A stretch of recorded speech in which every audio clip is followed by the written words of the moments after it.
Guys, welcome back to the channel of your YouTube of Simran नायस। आज हम लोग जो टॉपिक डिस्कस करेंगे that is related to your backward classes. मैंने पहले भी SC ST के ऊपर आपकी एक रिजर्वेशन की वीडियो बनाई थी। You really like it. I have made the same video on your OBC। ये एक न्यूज़ में भी था हमारा because of your 127th amendment. उसको भी डिस्कस करेंगे एंड बिल्कुल बेसिक के साथ डिस्कस करेंगे। तो सबसे पहली चीज़ तो जैसे मैं हमेशा बोलती हूँ कि आपको जो है हमेशा क्वेश्चन पूछा जाता है कि वो चीज़ कॉन्स्टिट्यूशन में मेंशन है कि नहीं है। तो बैकवर्ड क्लासेस गाइस कहीं भी कॉन्स्टिट्यूशन में मेंशन नहीं है था हमारा स्टार्टिंग में। उसके बाद हम लोग देखते हैं हमारे कुछ आर्टिकल्स जो हैं डायरेक्टली बात करते थे कि अगर गवर्नमेंट को लगे कोई नीड लगती है, ठीक है, तो ये सबसे पहले जो चीज़ आई थी that was in your amendment number 1, जिसके अंदर हम लोगों ने आर्टिकल नंबर 15 क्लॉज 4 जो है ऐड किया था फर्स्ट कॉन्स्टिट्यूशनल अमेंडमेंट में 1951 में। और हम लोगों ने रिजर्वेशन के बारे में सबसे पहले बात की। OBC उसके अंदर मेंशन डेफिनेटली नहीं था, वो मंडल कमीशन के आया था, अंदर आया था, बट हमारे पास सबसे पहले जो है रिजर्वेशन की बात हुई आर्टिकल नंबर 18 क्लॉज 4 के अंदर। That speaks of your socially and educationally backward classes, उनके लिए रिजर्वेशन के बारे में। Article number 16 clause 4, I hope आप लोगों को ये पता होगा गाइस कि आपका आर्टिकल नंबर 15 एंड 16 क्या है। That is related to your discrimination of your any prohibition of your discrimination. And यहाँ पे जो है आपका opportunity, equal opportunity to all. तो हमारा जो 16 क्लॉज 4 है, ये बेसिकली हम लोगों का बैकवर्ड क्लासेस से रिलेटेड आया था कि जो हमारे बैकवर्ड क्लासेस हैं हम लोग उनको रिजर्वेशन दे सकते हैं अगर वो एडुकेटली रिप्रेजेंटेड नहीं है, कहीं पे उनकी जो है संख्या जहाँ पे होनी चाहिए वहाँ पे नहीं है एडुकेटली आपकी रिप्रेजेंटेशन, तो हम उनको रिजर्वेशन दे सकते हैं। आर्टिकल नंबर 46 में भी हम लोगों का जो है मेंशन है OBC के बारे में, that is your weaker sections के बारे में, SC STs के बारे में पर्टिकुलरली बात की गई है। और आर्टिकल नंबर 40 जो है हमारा 340 जो है that empowers the state to investigate the condition of your backward classes, जो शुरू से कॉन्स्टिट्यूशन में था कि हमें अगर लगता है कि तो स्टेट जो इन्वेस्टिगेट कर सकती है, उसके बाद उनको लगता है कि कोई नहीं है उसके बाद रिजर्वेशन आ सकती है। तो सबसे पहले हमारा जो कमेटी बैठती है दैट इज़ योर काटा केलकर कमेटी बैठती है, and second is your Mandal commission जो बहुत इंपॉर्टेंट थी। उसके बाद ही हमारा रिजर्वेशन OBC रिजर्वेशन सामने आया था।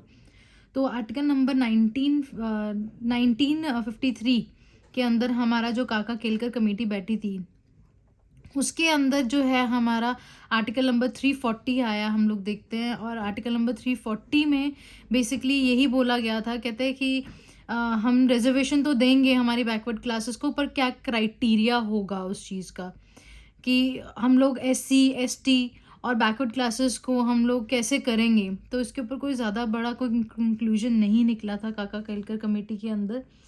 येस, बट जो हमारा नेक्स्ट हमारी कमीशन थी दैट वाज मंडल कमीशन, उसके आगे हम लोगों ने देखा कि हमारा जो है सेकंड बैकवर्ड क्लासेस कमीशन, जो हमारी सेकंड कमीशन इसके अंदर बैठी, और उन्होंने रिकमेंड किया था कि हमारा जो 27% जो हमारी जॉब गवर्नमेंट जॉब्स हैं, ठीक है, हम लोग प्रोवाइड करेंगे OBCs को टोटल रिजर्वेशन के अंदर।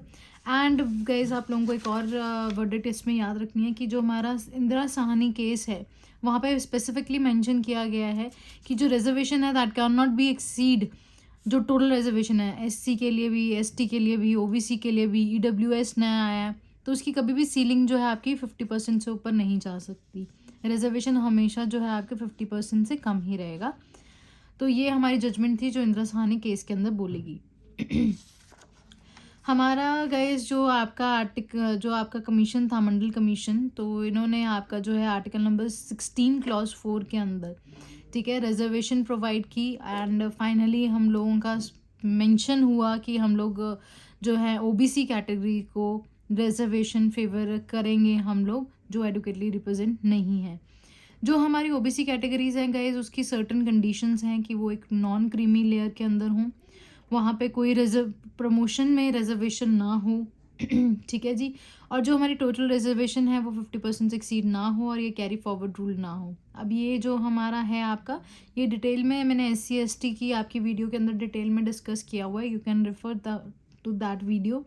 नॉन क्रीमी जो हमारी लेयर होती है गाइज, अब ये क्या है, जो हमारी नॉन क्रीमी लेयर है उसमें स्पेसिफिकली बोला गया है कि हमारा जो 8 लाख से ऊपर जिनकी आपकी एनुअल इनकम है, तो उनको हम लोग क्रीमी लेयर में कंसिडर करते हैं। तो जिनकी 8 लाख से कम आपकी इनकम होएगी उसको हम लोग आपका नॉन क्रीमी लेयर मानते हैं गाइस। तो हम लोगों का जैसे कि हमने ये फर्स्ट पेज डिस्कस किया था, तो आपका article number 15 clause 4, 15 clause 5 and 16 clause 4 has the power of the state to identify and declare a list of your social backward classes।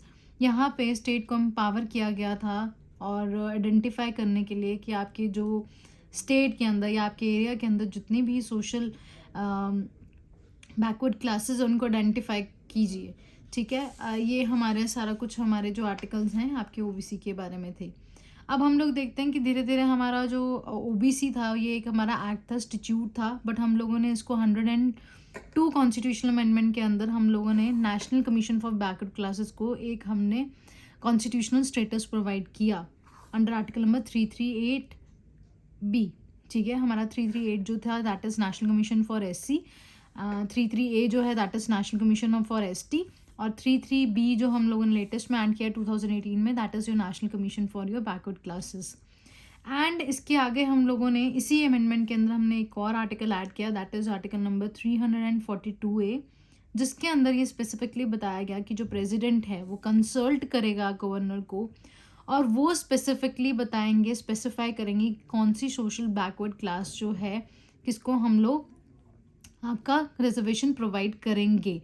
तो ये एक बहुत कॉम्प्लिकेटेड और ये एक एरिया आता है जो बहुत ज़्यादा कंट्रोवर्सी में रहा, क्योंकि पहले स्टेट भी कर सकती थी। अब इस अमेंडमेंट के बाद ये स्पेसिफिकली बोला गया कि जो ठीक है आप एक कंसल्ट ज़रूर करेंगे, बट अल्टीमेटली जो अथॉरिटी होगी, जो डिसीजन मेकिंग पावर होगी वो सारी की सारी सेंटर के पास होगी, दैट मीन्स प्रेसिडेंट के पास होगी। ठीक है, जितने भी आपके SC ST और OBC से रिलेटेड जितनी चीज़ें होती हैं वो हमेशा आपका सेंटर करता है। और इसके अंदर स्पेसिफिकली ये बोला गया, पहले स्टेट भी करती थी, अब क्या हो गया सिर्फ सेंटर करेगी, centre becomes more your powerful, और स्टेट से हम लोगों ने वो पावर जो है छीन ली थी। अब हम लोग क्या करते हैं कि प्रेसिडेंट जो लिस्ट बनाएंगे एंड सो ऑन। ठीक है, उसके बाद यहाँ पे मेंशन किया गया, कहते हैं कि जो हमारा 127th अमेंडमेंट बिल है इसमें स्पेसिफिकली ये बोला गया था कि स्टेट्स जो है ये फेडरल स्ट्रक्चर को हर्ट करता है। शुरू से जो है स्टेट आपका जो है मेंशन करता था आपका OBC कैटेगरी को और सब कुछ। तो यहाँ पे स्पेसिफिकली गाइज ये बताया गया कि जो हमारा स्टेट है that will be able to make the OBC list और उसको नोटिफाई भी कर सकता है जैसे वो पहले करता था। अब ये आप फॉलो अप रखिएगा कि ये आपका अमेंडमेंट बिल अभी तक पास हुआ है कि नहीं। अभी तक के लिए फॉर डेट नाउ अभी तक ये चीज़ जो है आपकी पास नहीं हुई है। That is your amendment, that is your bill 127। ठीक है जी, तो this is all for it guys. And ये हमारा जो national commission for backward classes थी ये इस्टेब्लिश पहले जो है ये इंस्टीट्यूट था 1993 के पार्लियामेंट एक्ट के अंदर। अब इसको कॉन्स्टिट्यूशनल स्टेटस मिल चुका है आर्टिकल नंबर 338B के अंदर।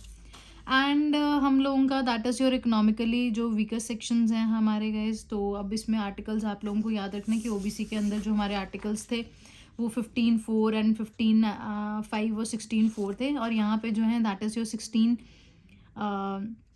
15 क्लॉज 6 एंड 16 क्लॉज 6 जो है हमारा ये आर्टिकल हैं जो कि डील करते हैं स्पेसिफिकली EWS के लिए।